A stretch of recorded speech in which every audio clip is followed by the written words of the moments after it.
हमें नेहरू, गांधी, इंदिरा गांधी, नेहरू जी और इमरजेंसी पे उनका 2 घंटे का लेक्चर सुनने का ना टाइम है ना इंक्लिनेशन है। We want a specific statement. We wanted a debate on चंदा चोरी। आप तो हिंदू के लिए हो ना, आप तो हिंदू के लिए सब कुछ हो, तो आज हिंदू के ऊपर, हिंदू फेथ के ऊपर राम मंदिर चढ़ावा चोरी हो गया, उसका आप डिबेट नहीं करोगे। पिछले 10 साल में 152 पेपर लीक्स हुए। तो अगर कोई legitimate protest, unarmed, non violent, peaceful protest हो, तो वहां पे कहीं भी उनके ऊपर वायलेंस यूज करना गलत है। We are very clear on this. प्रधानमंत्री एक 15 साल को बच्ची को मिडनाइट रील बना के उनको फॉरगिव कर रहा है। It's a joke. प्रधानमंत्री खुद अपने आप को एक मीम बना दे। अगर आप आरएसएस हो तो आपको छुट्टी, अगर आप आरएसएस नहीं हो तो हर ऑर्गेनाइजेशन, हर माइनॉरिटी ऑर्गेनाइजेशन को आप उनके लाइसेंस कैंसिल कर सकते हो, जिन्होंने किया भी है। मॉनसून सत्र खत्म होने वाला है, लेकिन सरकार जो बिल्स पास करवा रही है वॉइस वोट के जरिए पास करवा रही है। डिस्कशन वहां पर नहीं हो रहा है। मकर द्वार पे जिस तरह का हंगामा देख रहे हैं, पार्लियामेंट के अंदर भी उसी तरह का हंगामा हो रहा है। हमारे साथ बहुत ही खास गेस्ट हैं महुआ मोइत्रो, जो टीएमसी की एमपी हैं कृष्णानगर से। शुक्रिया मैम जनसत्ता से बात करने के लिए। सबसे पहले तो मैं यही जानना चाहूंगी, हमने आपको देखा था एक पोस्टर लेकर आप घूम रही थी, तो क्या लॉक जैम की वजह वही है? आप लोगों को तो ये पता है, और दुख की बात यही है कि जो सवाल आप मीडिया को सरकार से पूछना चाहिए वो आप ऑपोजिशन से पूछते हैं। पर तब आप पूछ रहे हो तभी हम बता रहे हैं कि जब से ये सेशन शुरू हुआ है और 20 जुलाई से, और आज है 11, तो हो गए आपके कितने दिन हो गए? प्राय 3 हफ्ते हो गए। तो 3 हफ्ते हो गए और पूरा विपक्ष, यूनाइटेड ऑपोजिशन ने 2 चीज मांगा था। एक कि जो protesters, unarmed protesters, non violent protesters के ऊपर जिस तरह पैलेट गन्स, जिस तरह टीयर गैस, आंसू गैस, जिस तरह डंडे के ऊपर कील दिए हुए, जैसा पिटाई उन्होंने उनके ऊपर पार्लियामेंट से 800 मीटर दूरी पे हुआ, और जैसे दिल्ली पुलिस और सीआरपीएफ, रैफ दोनों जो अमित शाह जी के अंडर आते हैं, जिस तरह से इन्होंने ये ब्रूटलाइजेशन किया, और पैलेट गन्स हमने कभी नहीं देखा है। लेडी हार्डिंज मेडिकल कॉलेज और सफदरजंग हॉस्पिटल में आरटीआई के आंसर में, सवाल के जवाब से ऑलरेडी उन्होंने दे दिया है कि 10 जन को पैलेट गन्स से लगा था। हमने साफ कहा था कि Amit Shah is the home minister, he has to come and say put a specific statement कि हाँ आपने इसको ऑथराइज किया, और अगर आपने नहीं किया तो आपको क्या पता नहीं था कि आपके मंत्रालय में ये कौन किया? सिंपल सा। हमें नेहरू, गांधी, इंदिरा गांधी, नेहरू जी और इमरजेंसी पे उनका 2 घंटे का लेक्चर सुनने का ना टाइम है ना इंक्लिनेशन है। We want a specific statement. Second, ये राम मंदिर ट्रस्ट फरवरी 2020 में प्रधानमंत्री ने लोकसभा में खड़े होकर उनका घोषणा किया था, और राम मंदिर के जो ट्रस्ट का जो नोटिफिकेशन था वो मिनिस्ट्री ऑफ होम अफेयर्स, जो अमित शाह के मंत्रालय है, वहां से आज तक होम मिनिस्ट्री का वहां पे सेक्रेटरी लेवल कोई एज ए नॉमिनी दे। तो we wanted a debate on चंदा चोरी। आप तो हिंदू के लिए हो ना, आप तो हिंदू के लिए सब कुछ हो, तो आज हिंदू के ऊपर, हिंदू फेथ के ऊपर राम मंदिर चढ़ावा चोरी हो गया, तो उसका आप डिबेट नहीं करोगे। तो हमने सिर्फ ये 2 चीज मांगा था, पर ना प्रधानमंत्री ना अमित शाह जी 3 हफ्ते से ना वो अभी आ रहे हैं, तो वो लापता है। होम मिनिस्टर लापता है, गृह मंत्री लापता है। तो we are not interested in sitting and debating what they feel like it. उन्होंने कहा था कि नीट पे डिबेट हो, 2 दिन हमने चर्चा कर लिया, राइट? पर अभी वॉइस वोट लेके ये वोट पास करेंगे, कोई कुछ नहीं डिस्कशन होना है, और जो मेन मुद्दा है उसी पे आप नहीं आ रहे तो हम क्या डिस्कस करेंगे? झारखंड पे भी हम प्रोटेस्ट देख रहे हैं, उसके ऊपर ऑपोजिशन का क्या? Very clearly we have said, हमने सब ऑपोजिशन यूनाइटेडली कहा है एक ही चीज, कि जहां भी लेजिटिमेट जेन्युइन प्रोटेस्ट हो, जहाँ पे पेपर लीक हुआ हो, जहाँ पे कोई स्टूडेंट अपना जो जात पात का जो चक्र है वहाँ से निकलना चाहता है, गरीबी का चक्र से निकलना चाहता है, तो मेरिट बेस्ड एग्जाम में उनका एक ही उपाय है, अगर उसी में कोई करप्शन हो जाए तो वो तो कभी निकल नहीं पाएंगे। पिछले 10 साल में 152 पेपर लीक्स हुए हैं। तो अगर कोई legitimate protest, unarmed, non violent, peaceful protest हो, तो वहाँ पे कहीं भी उनके ऊपर वायलेंस यूज करना गलत है। We are very clear on this. Student protest की बात करें तो जो महिलाएं, जो बच्चियां थी जो वहाँ पे जो प्रोटेस्ट कर रही थी, बेशक से काफ़ी रील्स जो थी वायरल हुई थी, उनमें से एक रील वायरल हुई थी तो 15 साल की बच्ची के खिलाफ FIR भी दर्ज हो गई। हालांकि प्रधानमंत्री ने मिडनाइट रील बना के उसे माफ़ कर दिया, लेकिन अभी भी ट्रोल हो रही है। अच्छा, ये आपको कहने भी आप जो कह रहे हैं आपको सुनने में भी अजीब नहीं लग रहा है कि एक 15 साल के बच्ची को दुनिया के सबसे लार्जेस्ट डेमोक्रेसी का प्राइम मिनिस्टर मिडनाइट रील बना के वो उसको क्षमा कर रहे हैं, I am Jesus Christ, I forgive you. मैंने आपको ये सुनने में, आपको कान में कुछ नहीं लग रहा है कि प्रधानमंत्री एक 15 साल को बच्ची को मिडनाइट रील बना के उनको फॉरगिव कर रहा है? It's a joke. प्रधानमंत्री खुद अपने आप को एक मीम बना लिए, वो खुद अपने आप को मीम बना लिए। और उनको कौन ये आइडिया दिया था कि ये रात के 12-2 बजे, हम सुनते थे उनका कोई बड़ा सा मीडिया प्लानर है हिरेन जोशी, हम नाम सुनते थे, पता नहीं आजकल हिरेन जोशी के साथ कुछ हुआ होगा, क्योंकि अब जो उनका मीडिया प्लानिंग कर रहे हैं उनको तो he should be sacked immediately, जो भी उनको कह रहा है। और ये प्रधानमंत्री देखिए, ये तो कभी मीडिया से बात ही नहीं करते थे। तो when you don't talk to the media, आप नैरेटिव को कंट्रोल कर सकते हो। अभी आप ये बच्चों के, अगर मुझे कोई बोले कि आप रील बनाओ, हम भी ऐसा रील बनाते हैं, क्योंकि मुझे तो बताता नहीं आता है reel, right, if you ask me. तो अभी उन्होंने क्या किया, he has taken the fight to Gen Z's territory. इतना दिन मोदी जी अपने टेरिटरी में वो लड़ रहे थे, अभी वो जेन ज़ी के टेरिटरी में, और जेन ज़ी के टेरिटरी तो वो हम तो लड़ ही नहीं पाएंगे, वी डोंट नो। तो अब एक 15 साल के बच्चे के ऊपर वो जयपुर डायलॉग्स का जो आदमी है, दैट मैन, ही पब्लिकली, उनके ऊपर FIR नहीं हुआ। एक बच्चा को under you have put her address out, you have put her phone number out, you have named her, और उसके ऊपर कोई कार्रवाई नहीं हुई। और ये बीजेपी के जो गंदे डिस्गस्टिंग पेड ट्रोल आर्मी, अब हम तो बहुत खुश है कि ये जो ऑर्गेनिक प्रोटेस्ट हुआ सोशल मीडिया में, और वो मीम्स और रेल बना के इतना सुंदर से इन्होंने ह्यूमर से, मीम से, सैटायर से एकदम खत्म कर दिया। लेकिन उनका कहना है कि जो फंडिंग है इसमें बाहर से हो रहा था, और कितने उन्होंने एक लिस्ट बनाई, कितने क्रिमिनल्स पार्टिसिपेट कर रहे थे। फंडिंग कहाँ से आ रहा है आपको पता नहीं है। फंडिंग देखिए, RSS का यहाँ पे कितना बड़ा ऑफिस बन गया।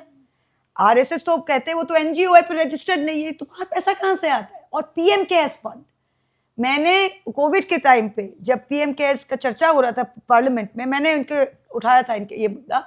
और PM केयर्स जो पैसा दे रहा है, जो PM केयर्स को पैसा देता है और जो RSS को पैसा देता है, वही लोग इन प्रोटेस्ट को भी पैसा दे रहे हैं। एक ही लोग हैं, सब इंटरनेशनल हैं। FCRA को लेकर विपक्ष की क्या राय है? क्योंकि कांग्रेस का कहना है कि JPC को वी शुड बी, नहीं, कांग्रेस का ये नहीं कहना, ये गलत है। कांग्रेस TMC का खब कहना है शुड बी विथड्रॉन। कोई जीपे, कोई we should be withdrawn, JPC 100%। We have said outright, अगर कल सरकार आके कहती है कि हम JPC में देते हैं, वी वांटेड टू, कल सरकार क्या कहेगी वो कल हम जवाब देंगे, पर आज हम स्पष्ट कह रहे हैं कि it should be withdrawn. It is nothing but a backdoor entry to come and disturb all charitable organizations who are not linked to the RSS. अगर आप RSS हो तो आपको छुट्टी, अगर आप RSS नहीं हो तो हर ऑर्गेनाइजेशन, हर माइनॉरिटी ऑर्गेनाइजेशन को आप उनके लाइसेंस कैंसिल कर सकते हो, जिन्होंने किया भी है। लाइसेंस कैंसिल कर सकते हो, जैसे आप उनके एसेट सीज कर सकते हो और उनको कंप्लीटली खत्म कर सकते हो। It's not acceptable to us. जो ट्रेजरी बेंचेस के नेता हैं, उनका कहना है कि जिस तरह से राहुल गांधी ने डिबेट में पार्टिसिपेट किया था जब नीट अमेंडमेंट बिल आया था, तो एक लाइन ड्रॉ हो गई थी कि आगे हाउस किस तरह से चलेगा। हम बहुत खुश है कि वो लाइन ड्रॉ हो गई है, क्योंकि हम देखते ही आए हैं सालों से, हम 7 साल MP रहे, हम देखते ही रहे कि इस हाउस में हर लाइन अमित शाह और मोदी जी ड्रॉ करते थे। अब पहली बार किसी और ने लाइन ड्रॉ कर लिया है और वो लाइन गवर्नमेंट को मान के चल रहा होगा। मैं बहुत खुश है, हम बहुत खुश हैं, क्योंकि जो सबसे बड़ा मुद्दा है वो है पुलिस ब्रुटैलिटी, वो है राम मंदिर। तो अगर राहुल गांधी जी ने खड़े होकर और कंप्लीटली यूनाइटेड ऑपोजिशन खड़े होकर ये लाइन ड्रॉ किया है कि ये डिस्कशन होगा, नहीं तो कोई और डिस्कशन नहीं होगा, और गवर्नमेंट को ये सुनना पड़ा है, तो मैं तो बहुत खुश हूँ।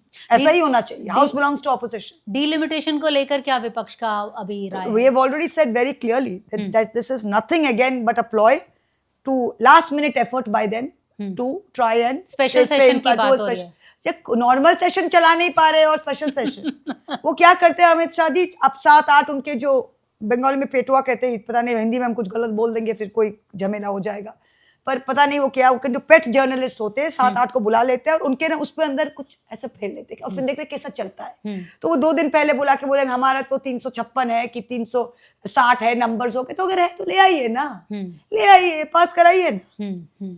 नॉर्मल आप चला नहीं पा रहे, आपके पास हो गए सब तो कराइए। आप तो 20 हमारे MPs को लिए इनको पास करा के नहीं लिए, वो तो अभी त्रिशंकु को जैसा ना घर का ना घाट का, ना बीजेपी में गए, ना NCP का मर्जर हुआ, ना TMC में है, वो तो घर का ना घाट का, रोज सुबह मंगल मिलन करे, बुध को शादी करे, बृहस्पति को रिसेप्शन पे जा रहे, अब तो उनका भी तो ये चक्कर चल रहा है। तो जब अब इतना हैवी प्राइस आप पे किए इन लोग के लिए, तो आप कुछ करिए। मंगल मिलन की आप बात कर रही हैं, आपके जो 3 सांसद हैं आज वो फिर नहीं पहुंचे। देखिए ये पूरा गैंग है, ये पूरा फिक्स्ड अप गैंग है। ये 3 मुस्लिम्स को, बीजेपी मुस्लिम्स को नहीं लेता है, इट्स वेरी क्लियर। वो चाहते भी नहीं है और लेते भी नहीं है। अब इन लोग अपने कॉन्स्टिट्यूंसी में घुस ही नहीं पा रहे, क्योंकि they are very clear how are you with MG. पहले बोला था कि हम NCPI is with NDP, with NDA. अभी ये 3 बोल रहे कि पता नहीं, वो इनके साथ ही उठ रहे बैठ रहे, हम तो देख रहे हैं, और कह रहे हैं कि नहीं हम एनडीए में भी नहीं है तो हम बीजेपी भी नहीं है। तो एनडीए में नहीं हो तो बीजेपी नहीं हो तो आप किस में हो? किस में हो? आपका सिग्नल क्या, आप क्या हो? आप क्या हो? जब 10 शेड्यूल में 2(1)A में साफ लिखा हुआ है, if you voluntary dissociate yourself from a party you automatically disqualified. हमने 20 डिस्क्वालिफिकेशन पिटीशन मूव किया है। वो जस्ट ऐसा गेम खेलना चाहते और ये फैलाना चाहते कि कॉन्स्टिट्यूंसी जाके बोलेंगे देखो हमने मंगल मिलन में नहीं गया। मंगल मिलन में नहीं गए, फ्राइडे शाम को तो अमित शाह को मिलने गए थे। अगर ये वापस आना चाहेंगे टीएमसी वापस लेगी। टीएमसी में एक ही चीज हम बता रहे हैं आपको, टीएमसी के जितने वर्कर है वो रोज आ रहे हैं कालीघाट ममता जी से मिलने, और रोज हर वर्कर एक ही बात, टीएमसी वर्कर का पार्टी है, टीएमसी नेता का पार्टी नहीं है। नेता आएंगे जाएंगे, टीएमसी खत्म नहीं होता। मुकुल रॉय आए गए, हमारे शुभेंदु अधिकारी गए आए गए, टीएमसी का कुछ नहीं हुआ है। तो ये नेता जितने आएंगे जाएंगे ये टेम्पोररी है। वर्कर्स मेड टीएमसी, और हर वर्कर के मुंह पे, लिप्स पे, होंठों पे एक ही चीज है कि ममता दीदी ये जो बेईमान गद्दार गए हैं, पार्टी का शुद्धिकरण हुआ है, कभी इनको नहीं लेना है, कभी नहीं लेंगे। शुभेंदु अधिकारी जी पिछले हफ्ते पार्लियामेंट आए थे, संसद आए थे, तो उनका कहना था कि सब अच्छा चल रहा है बंगाल बहुत सुंदर इनसे लेके। शुभेंदु अधिकारी जी पिछले 5 साल में टीएमसी को गुंडों के, चोरों के पार्टी कहा है। उन्होंने कहा है कि उनके सारे नेता, उनके सारे मंत्री सबसे बड़े चोर थे, डाकू थे, रैकेटियरिंग करते थे। आज वो 80 एमएलए से 60 एमएलए और सारे मंत्री जो हमारे लास्ट कैबिनेट में थे, सारे आज टीएमसी, आज शुभेंदु अधिकारी के साथ है। तो वो क्या जवाब दे? वो जावेद खान के साथ क्या कर रहे, अरूप विश्वास के साथ क्या कर रहे, बॉबी हकीम के साथ क्या कर रहे? हम नाम लेके बोल रहे, अब क्या करें इन लोग के साथ? और आपके जो नारदा के साइड में जो आपके साथ प्रसून बैनर्जी और 2-3 जो आपके साथ दिखे थे नारोदा में पैसे लेते हुए, आप उनके साथ क्या कर रहे? आप जवाब दीजिए, आप जवाब दिए, हम नहीं है। हम जहाँ थे हम वही हैं, ममता दी जहाँ थी वही है, हमारे वर्कर्स जहाँ थे वही है। तो टीएमसी का फ्यूचर अभी ठीक है? आप देखिए, हमारे वर्कर के पार्टी है, वर्कर कहीं नहीं गए, कहीं नहीं। जितने नेता इनको, ममता बनर्जी अगर टिकट नहीं देते, आज सुबह हमने कहा था कि ममता बनर्जी इन लोग को टिकट नहीं देते तो वो जो मकर द्वार के जो सीढ़ी है ना, वो चढ़ने का उनका 9 जन्म में, 7 जन्म की 9 जन्म में इनका भाग्य नहीं होता। ममता जी इनको टिकट दी, ममता जी के शक्ल पे, हमारे पार्टी के सिंबल पे जीत के आए हैं, और आज मकर द्वार के सीढ़ी में इन लोग खड़े होकर मंगल मिलन कर रहे हैं, और लोग उनको माफ करेंगे? गद्दार बेईमान लोग मुझे कहते हैं, अरे महुआ आप इसको पर्सनल क्यों लेते हो? अच्छा, अगर हम, politics is personal for me, क्योंकि मैं आइडियोलॉजी का फाइट करती हूँ। मैं इनके साथ दोस्ती करने कभी नहीं आई थी, मेरे पार्टी के कॉलीग्स थे। जिस दिन ममता बनर्जी के साथ ये बेईमानी किए, मैं पर्सनली कोई बेईमान गद्दार के साथ दोस्ती नहीं कर सकती हूँ। I am not bothered. Abhishek Banerjee को लेकर भी एक राय रखी जाती है और बोला जाता है कि किस तरह उन्होंने पार्टी पे हावी हो गए थे और ममता दीदी ने उन्हें भी अलग कर दिया था। आप पार्टी की इनसाइडर रही हैं, आपकी क्या राय? किसने कहा? वो पार्टी के नेशनल जनरल सेक्रेटरी थे। 2021 हम जब जीते तब तो कोई नहीं कहा कि अभिषेक बैनर्जी बहुत खराब है। 2024 में जब हमारे ये सारे एमपीज में जितने फर्स्ट टाइम है, वो तो अभिषेक बैनर्जी को, मतलब हम तो बोले अभिषेक बैनर्जी अगर जूते में पानी डालते वही पी लेते, कोई एमपी थे। हाँ, आज अभिषेक बैनर्जी खराब हो गया। 3 महीना पहले जब आप कैंपेन कर रहे थे अपने इलाका में, तब अभिषेक बैनर्जी के आप लोग रोते थे और फोन करते थे अभिषेक को, आओ मेरे इलाका में मीटिंग कर दो, और आज स्टेट गवर्नमेंट इज लॉस्ट, तो अभिषेक बैनर्जी खराब हो गए।